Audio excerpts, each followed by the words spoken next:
வளர்ச்சி பாதையில் மதுரை வடக்கு. நான் மதுரை வடக்கு தொகுதியுடைய திராவிட முன்னேற்ற கழகத்துடைய தலைமையிலான மதச்சார்பற்ற கூட்டணி கட்சியுடைய வேட்பாளராக உதயசூரிய சின்னத்தில் இருக்கிறேன். அது 1000 பேர் பேசுவாங்க. அது பேசுறதுலாம் நம்ம கருத்தில் கொள்ளக்கூடாது. நாங்கள் செய்ய போகிறத சொல்லுவோம், செய்வது தான் சொல்லுவோம்.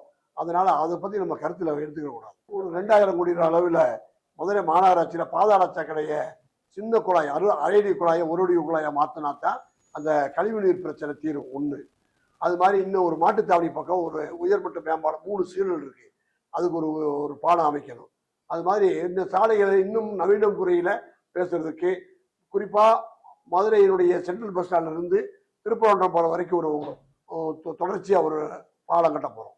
வடக்கு தொகுதி மக்களுக்கு கடந்த 5 ஆண்டுகளாக தினந்தோறும் மதுரையில் இருக்கும் போதெல்லாம் அலுவலகத்திற்கு வந்தும் மக்களுடைய பிரச்சனைகளை அங்கே நேரடியாக அந்த பகுதிக்கே சென்று தீர்த்து வைக்கக்கூடிய அளவிலும் என்னுடைய கழகத்தினுடைய செயல் வீரர்கள் அவர்கள் அழைத்ததின் பேரில் பல இடங்களுக்கு சென்று நேரடியாக பிரச்சனையை தீர்ப்பது, அதுபோல இந்த திட்டங்களை எல்லாம் சுமார் 1500 கோடி ரூபாயிലേക്ക് கொண்டு வந்திருக்கிறோம்.